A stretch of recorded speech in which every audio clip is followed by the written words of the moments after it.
Hello students, कैसे हैं आप सभी लोग। आई होप आप सभी बहुत अच्छे होंगे। तो आज के इस लेक्चर वीडियो में हम करने जा रहे हैं quick revision. Concept and convention का जो टॉपिक है, जो मैंने पिछले 2 लेक्चर वीडियो में डिटेल में इस टॉपिक को कवर किया है, वो जो टॉपिक है आज उसका हम क्विक रिवीजन करने वाले हैं। 5 से 10 मिनट में जितने भी 14 कॉन्सेप्ट एंड कन्वेंशन हमने पढ़े हैं, आज हम झटपट उसका रिवीजन करेंगे।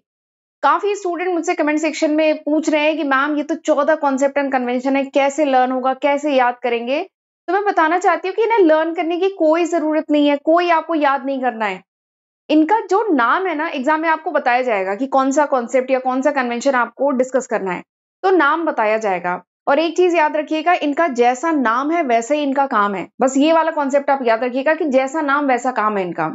तो बस जहां नाम आपको दिया रहेगा, आप बहुत आसानी से समझ पाएंगे कि उसके अंदर क्या बात कही गई है।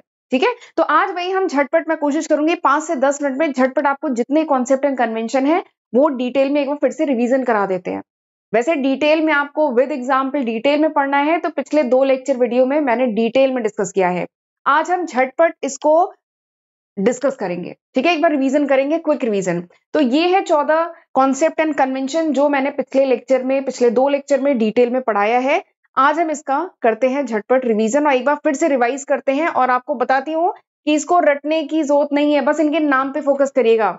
सबसे पहला जो कॉन्सेप्ट है वो क्या है? Going concern assumption. नाम क्या है? Going concern. कंसर्न मतलब यहाँ पे क्या है? कंसर्न मतलब ऑर्गेनाइजेशन, जो फर्म है।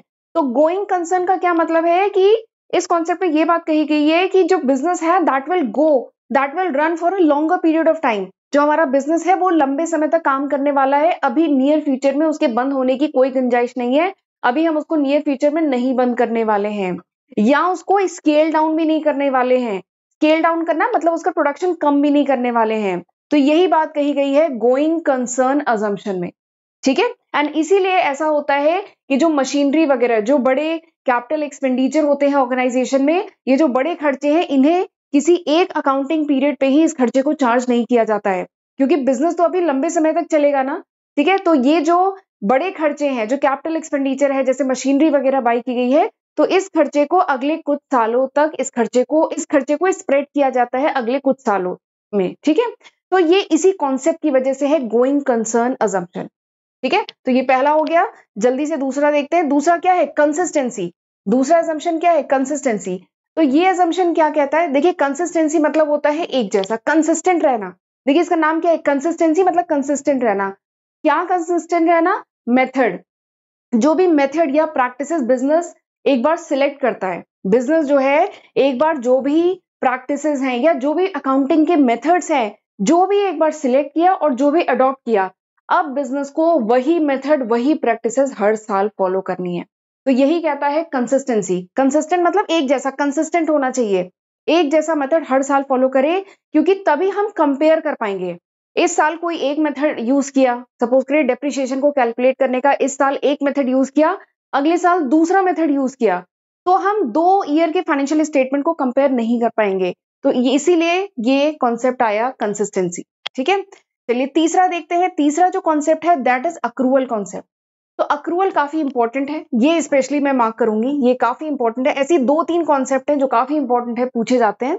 तो अक्रूवल कॉन्सेप्ट क्या कहता है कि जो कोई भी ट्रांजेक्शन है, इसको कब बुक ऑफ अकाउंट में रिकॉर्ड किया जाएगा?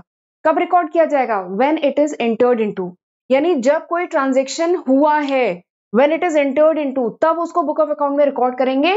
तब नहीं जब सेटलमेंट हुआ है। सेटलमेंट मतलब जब कैश रिसीव हुआ है या जब कैश का हमने पेमेंट किया है, तब नहीं। ठीक है, जब कोई ट्रांजेक्शन एक्चुअली में इंटर हुआ है, यानी अगर हम फर्म है, हमने कोई सामान बेचा है, तो तब उस ट्रांजेक्शन को रिकॉर्ड किया जाएगा। भले ही उसका पेमेंट हमें 1 महीने बाद आया है, बस उस ट्रांजेक्शन को आज रिकॉर्ड किया जाएगा क्योंकि आज हुआ है। ठीक है, तो यही है अक्रूवल कॉन्सेप्ट। अगला देखते हैं। Next is business entity principle. तो बिजनेस एंटिटी प्रिंसिपल क्या कहता है? बिजनेस एंटिटी कहता है, देखिए इसका नाम है बिजनेस एंटिटी प्रिंसिपल, या इसका एक दूसरा नाम भी है सेपरेट एंटिटी प्रिंसिपल। सेपरेट मतलब अलग अलग, तो कौन अलग अलग? ओनर और बिजनेस। तो ये प्रिंसिपल क्या कहता है कि ओनर अलग है, बिजनेस अलग है, दोनों के ट्रांजैक्शन को मत मिक्स करो। जो बुक ऑफ अकाउंट मेंटेन की जाती है, ये ओनर की नहीं होती है, बिजनेस की होती है। जो ट्रांजेक्शन है ये बिजनेस के पॉइंट ऑफ व्यू से रिकॉर्ड किए जाते हैं। तो ओनर अगर अपने पर्सनल भी ट्रांजेक्शन कर रहा है, कुछ कैश निकाल रहा है पर्सनल यूज के लिए या कुछ एसेट निकाल रहा है, तो उसको रिकॉर्ड करो एज अ ड्रॉइंग, ठीक है। और अगर ओनर बिजनेस में पैसा डाल रहा है तो उसको रिकॉर्ड करो एज अ कैपिटल, ठीक, दोनों को मिक्स मत करो। तो ये जो प्रिंसिपल है ये बात कहता है, कितना सिंपल सा है ना। तो बिजनेस एंटिटी मतलब सेपरेट एंटिटी प्रिंसिपल, सेपरेट है कौन कौन, ओनर एंड बिजनेस, ठीक। अगला क्या है, मनी मेजरमेंट प्रिंसिपल। तो मनी मेजरमेंट प्रिंसिपल क्या कहता है कि केवल उन्हीं ट्रांजैक्शन को बुक ऑफ अकाउंट में रिकॉर्ड करेंगे which can be express in monetary term, जिसको हम पैसे के टर्म में एक्सप्रेस कर सकते हैं। एंड जितने भी एसेट है उनको एक common denomination that is money, money में कन्वर्ट किया जाता है एंड तभी उसको बुक ऑफ अकाउंट में रिकॉर्ड किए जाते हैं। जैसे एक ऑर्गेनाइजेशन है, उसके पास बिल्डिंग है, ट्रक है, रॉ मटेरियल है, कैश है, कई चीजें हैं, तो इन सबको कॉमन डिनोमिनेशन मनी के टर्म में कन्वर्ट करो। ट्रक है तो उनका वैल्यूएशन कितना है, रॉ मटेरियल है उनका वैल्यूएशन कितना है, अगर लैंड वगैरह है उनका वैल्यूएशन कितना है, तो इनको एक कॉमन डिनोमिनेशन में कन्वर्ट करो तब बुक ऑफ अकाउंट में रिकॉर्ड करो। तो this is money measurement principle. Simple है, देखिए नाम क्या है, मनी मेजरमेंट, यानी मनी के टर्म में होगा तभी उसको मेजर कर पाएंगे, इसलिए कन्वर्ट करो मनी के टर्म में। एंड जो चीजें मनी के टर्म में नहीं कन्वर्ट हो सकती उनको बुक ऑफ अकाउंट में नहीं रिकॉर्ड किया जाता।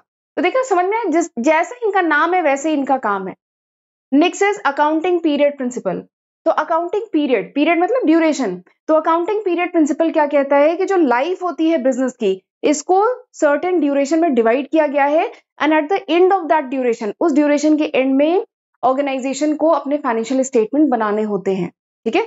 लेकिन नाम क्या है, अकाउंटिंग पीरियड, यानी एक पर्टिकुलर ड्यूरेशन के बाद जो लाइफ है बिजनेस की उनको एक पर्टिकुलर ड्यूरेशन में स्मॉल पीरियड्स में डिवाइड किया गया है एंड इस पीरियड के एंड में ऑर्गेनाइजेशन को अपने फाइनेंशियल स्टेटमेंट बनाने होते हैं। This is accounting period principle. और ऐसा क्यों जरूरी है, क्योंकि बिजनेस कोई है वो काम ही करता जाए, बाय सेल ट्रेड ही करता जाए, उसको अपने फाइनेंशियल स्टेटमेंट भी तो बनाने होंगे, तभी तो पता चलेगा कि प्रॉफिट हो रहा है, लॉस हो रहा है, क्या हो रहा है, फाइनेंशियल पोजीशन क्या है। तो वो कब बनाएगा, जब वो अकाउंटिंग पीरियड एंड होगा, ठीक है। तो इसीलिए फाइनेंशियल ईयर जब क्लोज होता है, 31 मार्च को जब फाइनेंशियल ईयर क्लोज होता है, उस समय सारे ही जो बिजनेस हाउसेज हैं वो अपने book of account properly maintain करते हैं। तो प्रॉफिट लॉस क्या है, फाइनेंशियल पोजीशन क्या है, वो सब पता चलती है। तो दिस इज नेक्स्ट प्रिंसिपल। अगला क्या है, फुल डिस्क्लोजर प्रिंसिपल। तो फुल डिस्क्लोजर प्रिंसिपल क्या कहता है, नाम से ही समझ में आ रहा है, फुल मतलब पूरा, डिस्क्लोज मतलब रिवील करो। तो फुल डिस्क्लोजर प्रिंसिपल कहता है कि हर बिजनेस के लिए जरूरी है कि उसकी जितनी सिग्निफिकेंट इंफॉर्मेशन है, जितनी भी मटेरियल इंफॉर्मेशन है, that should be fully disclose, वो फुल्ली डिस्क्लोज होनी चाहिए, रिवील होनी चाहिए। एक बिजनेस में बहुत लोग पैसा लगा रहे होते हैं, शेयर होल्डर्स का भी पैसा है, ठीक है, एंड बिजनेस एक सोसाइटी का पार्ट होता है, तो सबको पता होना चाहिए, ठीक है। तो इसलिए जितनी भी मटेरियल इंफॉर्मेशन है that should be properly disclose, वो फुल्ली डिस्क्लोज होनी चाहिए, ठीक है। तो ये इस प्रिंसिपल में कहा गया है, लेकिन नाम से ही समझ में आ रहा है, फुल डिस्क्लोजर यानी फुल्ली डिस्क्लोज करो। अगला क्या है, मटेरियलिटी प्रिंसिपल। मटेरियलिटी मतलब इंपॉर्टेंट, सिग्निफिकेंट। तो मटेरियलिटी प्रिंसिपल क्या कहता है कि ठीक है डिस्क्लोज करनी है, बट कौन सी इंफॉर्मेशन जो रिलेवेंट हो, जो सिग्निफिकेंट हो, जो इंपॉर्टेंट हो, उन्हीं इंफॉर्मेशन को फाइनेंशियल स्टेटमेंट में डिस्क्लोज करो, ठीक है। तो वही कहा है, केवल वो इंफॉर्मेशन डिस्क्लोज करनी है, फालतू की इंफॉर्मेशन नहीं, जो सिग्निफिकेंट हो, इंपॉर्टेंट हो एंड जिनका इंपैक्ट पड़ा हो फाइनेंशियल स्टेटमेंट पे, उन सारी इंफॉर्मेशन को डिस्क्लोज करना है। एंड कोई भी इंफॉर्मेशन मटेरियल है कि नहीं वो इस बात पे डिपेंड करता है कि उसका अमाउंट क्या है, ठीक है, एंड उसका नेचर क्या है, ठीक। तो उसके बेसिस पे सारी इंफॉर्मेशन को डिस्क्लोज करना है। नेक्स्ट जो प्रिंसिपल है दैट इज कंजर्वेटिज्म प्रिंसिपल। तो कंजर्वेटिज्म मतलब क्या होता है, कंजर्वेटिज्म या इसका एक दूसरा नाम भी है प्रूडेंस प्रिंसिपल। तो नाम से ही समझ में आ रहा है, प्रूडेंस मतलब होता है समझदारी, बुद्धिमान, ठीक है, बुद्धिमानी, समझदारी। तो इस प्रिंसिपल में क्या कहा गया है, इस प्रिंसिपल में कहा गया है कि बिजनेस को समझदारी दिखाते हुए क्या करना है, बिजनेस को do not anticipate a profit, यानी आने वाले समय में अगर हमें कोई प्रॉफिट होने वाला है, कोई इनकम होने वाली है, ठीक है, उसको एंटिसिपेट मत करो। लेकिन आगे चल के अगर कुछ लॉस होने वाला है, ठीक है, कुछ खर्चा होने वाला है, तो उसके लिए पहले से प्रोविजन बना के रखो, उसके रिगार्डिंग कंसीडरेशन, उसको मैनेज करने के लिए जो भी नेसेसरी स्टेप है वो लो, ठीक है। तो दिस इज प्रूडेंस प्रिंसिपल, इसको कहते हैं प्रूडेंस प्रिंसिपल। ये इस फ्रेज पे बेस्ड है कि do not anticipate a profit but provide for all possible losses, यानी आगे चल के जो भी लॉसेस हो सकते हैं उसके लिए पहले से कंसीडरेशन बना लो, लेकिन जो प्रॉफिट होने वाले हैं उनको पहले से एंटिसिपेट मत करो, उसको देख के बहुत खुश मत हो। ठीक है, तो this is the next principle. अगला जो प्रिंसिपल है वो क्या है? Cost principle. तो कॉस्ट प्रिंसिपल क्या कहता है कि किसी भी एसेट को किस प्राइस पे रिकॉर्ड करते हैं। कोई भी एसेट है, मशीनरी है, लैंड है, या कोई भी बड़ा एसेट है, इसको किस कॉस्ट या किस प्राइस पे रिकॉर्ड किया जाता है बुक ऑफ अकाउंट में? जो प्राइस पे की गई है टू एक्वायर दैट एसेट। उस एसेट को एक्वायर करने में जो हमें खर्चा आया है, उस कॉस्ट पे उसको रिकॉर्ड किया जाता है। ठीक है, जैसे एग्जाम्पल के लिए कोई मशीनरी थी, 4 लाख की मशीनरी थी, लेकिन वो मशीनरी शायद हमने अब्रॉड बाहर से मंगाई, तो उसके ट्रांसपोर्टेशन का बहुत खर्चा आया, इंश्योरेंस कराया हमने उसका, इंस्टॉलेशन कराया, तो कुल मिला के हमारा 1 लाख का और खर्चा आ गया। तो यानी इस मशीनरी को हम बुक ऑफ अकाउंट में किस प्राइस पे रिकॉर्ड करेंगे? 5 लाख पे रिकॉर्ड करेंगे। की मशीनरी 4 लाख की, ठीक है, लेकिन बाकी इसको लाने इंस्टॉल करने में इतना पूरा खर्चा आ गया है। ठीक है, तो कॉस्ट एक्वायर करने में कितनी लगी? 5 लाख। एंड इसी कॉस्ट के बेसिस पे आगे हम अकाउंटिंग जो ट्रीटमेंट करना है इसका वो करेंगे। ठीक है, तो दिस इज कॉस्ट प्रिंसिपल। अगला जो प्रिंसिपल है दैट इज मैचिंग प्रिंसिपल। तो मैचिंग प्रिंसिपल क्या कहता है कि मैच कराना है। नाम से ही समझ में आ रहा है, मैचिंग प्रिंसिपल क्या कह रहा है कि मैच कराना है। किसको किसको मैच कराना है? किसी भी पर्टिकुलर ड्यूरेशन में, किसी भी अकाउंटिंग पीरियड में, ठीक है, सपोज करिए 3 मंथ का अकाउंटिंग पीरियड है, कोई क्वार्टर है, इस 3 मंथ में जो भी रेवेन्यू हुए ऑर्गेनाइजेशन को, उसको किससे मैच कराना है? एक्सपेंस ऑफ दैट पीरियड, उस ड्यूरेशन में जो खर्चे हुए उससे मैच कराएंगे। तभी ऑर्गेनाइजेशन को क्या होगा? तभी ऑर्गेनाइजेशन को सही प्रॉफिट या लॉस का पता चलेगा। ठीक है, तो this is matching principal. Match कराना है किन चीजों को? उस पर्टिकुलर ड्यूरेशन के जो रेवेन्यू है एंड जो खर्चे हैं, इनको मैच कराएंगे, तभी किसी ऑर्गेनाइजेशन को सही प्रॉफिट लॉस या जो उसकी फाइनेंशियल पोजीशन है तभी पता चल पाएगी। ठीक है, तो दिस इज मैचिंग प्रिंसिपल। अगला जो है that is duality aspect. Duality aspect क्या कहता है? डुअल मतलब होता है दो। डुअल मतलब क्या होता है? दो। तो डुअलिटी प्रिंसिपल क्या कहता है कि every transaction has two aspect. हर एक ट्रांजेक्शन के दो एस्पेक्ट हैं। अगर आपने दिया है तो किसी को मिला है। ठीक है, तो every transaction has two aspect. तो इसका मतलब क्या है कि हर डेबिट एंट्री के इक्विवेलेंट अमाउंट की क्रेडिट एंट्री भी होगी। एंड इसी को कहा जाता है डबल एंट्री सिस्टम। एंड हमारी जो पूरी अकाउंटिंग है ये इसी डबल एंट्री सिस्टम पे बेस्ड है। ठीक, तो दिस इज डुअलिटी या डुअल एस्पेक्ट प्रिंसिपल। डुअल मतलब दो, यानी हर ट्रांजेक्शन के दो एस्पेक्ट हैं। अगर डेबिट हुआ है तो क्रेडिट भी हुआ है। ठीक है, एंड इक्वल अमाउंट, डेबिट और क्रेडिट बराबर भी होगा। जो आगे चल के हम लोग जर्नल एंट्री करेंगे तो वहां आप देखिएगा जितना डेबिट है उतना ही क्रेडिट भी आएगा। ठीक है, तो दिस इज डुअलिटी प्रिंसिपल। अगला जो प्रिंसिपल है that is revenue recognition principle. अगला क्या है? Revenue recognition. अब एक प्रॉब्लम ये आती है कि रेवेन्यू को रिकॉग्नाइज कब करें? नाम से ही समझ में आ रहा है, रेवेन्यू रिकॉग्निशन, यानी रेवेन्यू को रिकॉग्नाइज कब करें? कब करें? जब कैश रिसीव हुआ है तब, या जब ट्रांजैक्शन हुआ है तब? तो उसका जवाब इस प्रिंसिपल में बताया गया है कि revenue is consider to have been realise, यानी किसी भी रेवेन्यू को रियलाइज या कह लीजिए अर्न हमने कब किया है? जब ट्रांजैक्शन इंटर हुआ है, यानी जब ट्रांजैक्शन हुआ है तब उस रेवेन्यू को मानेंगे कि ये रेवेन्यू ऑर्गेनाइजेशन ने अर्न किया है।